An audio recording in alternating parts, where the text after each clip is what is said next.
So let's say we're starting to work off that pomegranate that I had a picture of. If I want to draw it out and figure out, how much of this I want, I can do like a rough sketch here of pomegranate. I kind of plan it out where I want that to be, so that roughly I know it's going to be around here. Got the leaves going on over here. So let's say this is most of where it's going to be. I'm not going to be able to see that much, but I can see just enough to where I have a good idea of where to paint. So as you're starting, now the background's dry. I'm going to make sure my brush has a little bit of water on it. Kind of test it out and see how much. We're using a student grade paint. Acrylic is thick. We're going to be able to paint over. But as I start with this red, say I want my first layer to be red, I can start with orange layer. I can start with yellow. I'm going to start with red.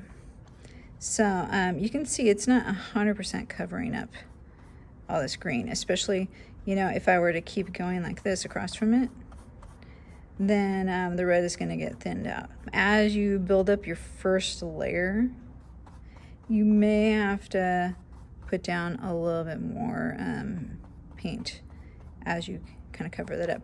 But part of this is to also realize that you don't have to cover up everything. I painted this background green. I can use that green. If there's a part that I want a little bit of that background color to still kind of shine through, I don't have to paint this 100% red. So maybe I'm okay with that for my first layer. I can leave a little bit here. I can come back in with different layers and kind of cover that up. But because you need the brush to be a little bit wet and fluid, the reality is that you may have to come back over it a little bit. The other thing you can do is sometimes as you're learning, you end up almost like scraping it off. One thing you can try is kind of coming across with a light pressure and holding your brush almost like horizontal, parallel to the canvas. I can, think about brush strokes if I want to, what direction they're in. I need the top of my pomegranate also. I'm not going to worry about the exact shape, but I know it's kind of almost like a crown over there. So that's the beginning of my pomegranate, layer number 1.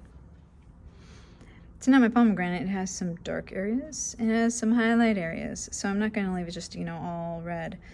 Just kind of show you what happens a little bit because this paint is thinner. If I come in here and start trying to add my bluish purple that I just made on top of the red, it is almost scraping that across.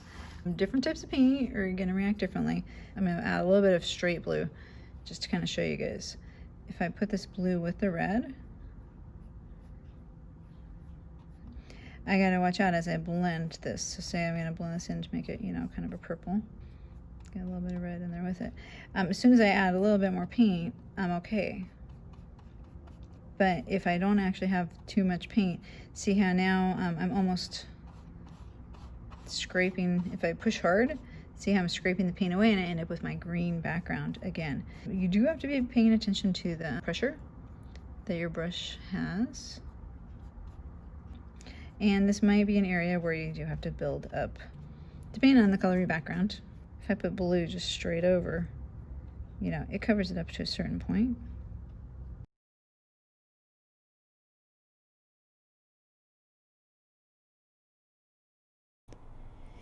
So I'm back to my pomegranate. I came in with a little bit of yellow and integrated that with the red, so I end up with a little bit of orangey. You can see I kind of started getting a little bit of that almost crown. It's the top of it. I haven't done anything with the leaves yet, but you can see where I did that blue kind of purpley shadow. I definitely have that going on. As I'm building up, me personally, I kind of like that the green is showing through in some spaces because I like that contrast of the green. But if you wanted to continue to build up a little bit more of the red of the pomegranate, you definitely could. So as I'm coming back to this, if I feel like I need a little bit more red, I kind of hit this, and I'm going to start kind of thinking of the shape of it. Pomegranates are almost angular. if I feel like I need a little bit more of a hit of red, I can do that. What I'm not gonna do, I'm not gonna just do this. You can see that that style is not consistent with what I've had going on. So if I want a little bit more red, you know, I'm gonna kind of integrate it and brush it over. But at the same time, I need to still resonate with what I was doing before. So this area right here, you know, this is definitely a shadow. I definitely need more of that.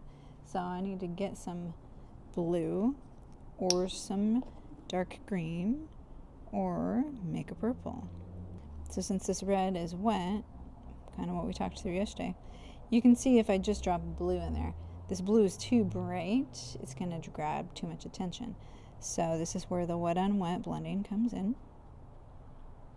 As I work this area, there's other areas up here that I need a little bit of that purpley blue. There's areas over here. So as I kind of integrate it over here, I can still use what's on my brush. And then now I'm kind of subtly adding some of that dark, and I'm starting to shade a little bit of that. There's a little bit of a darker area here too as well.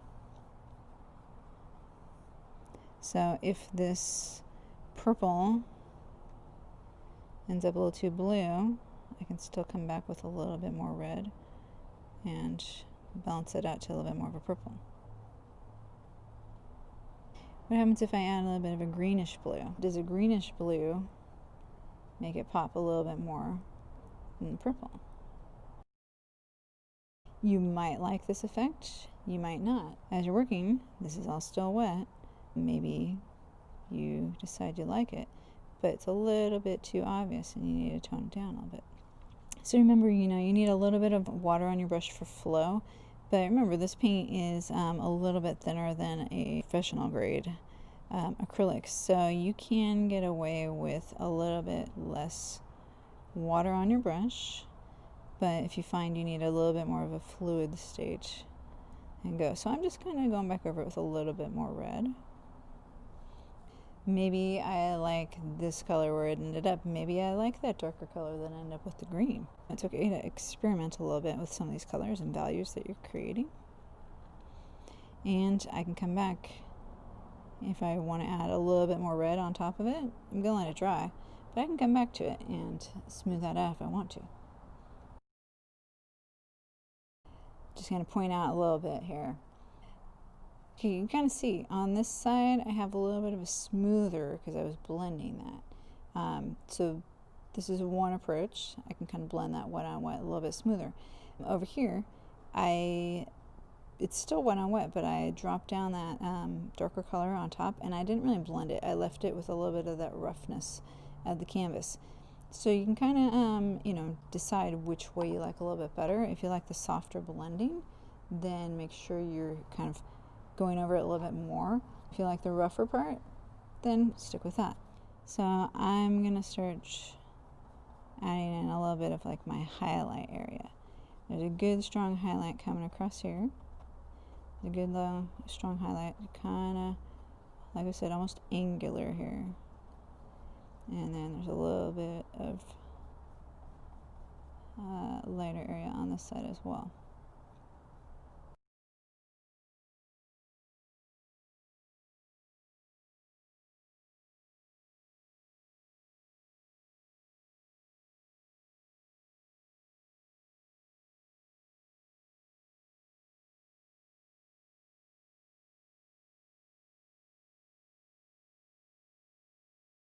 I'm kind of still doing what we've been doing all semester. I'm building up layers in a sense, but I'm also blending them together now. I can still build up shadows, I can still build up highlight.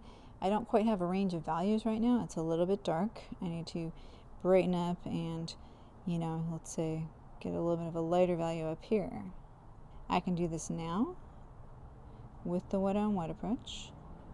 I can do that later with the dry brush approach, but I gotta make sure that I don't just drop that yellow on top where it's not gonna, you know, have a little bit of a cohesiveness. So you can see drop down a little bit of that yellow and that brightens that up. Can I use white? Definitely. Remember that once I use white, it's going to change the feel of that color. So if I add white to yellow, I'm going to end up with more of a kind of a pastel-y kind of color. So for me, I am going to keep just using yellow as my highlight color and work that in. Okay, so not quite done, but you can see how we're going through the process of building up those layers. And then we'll continue on.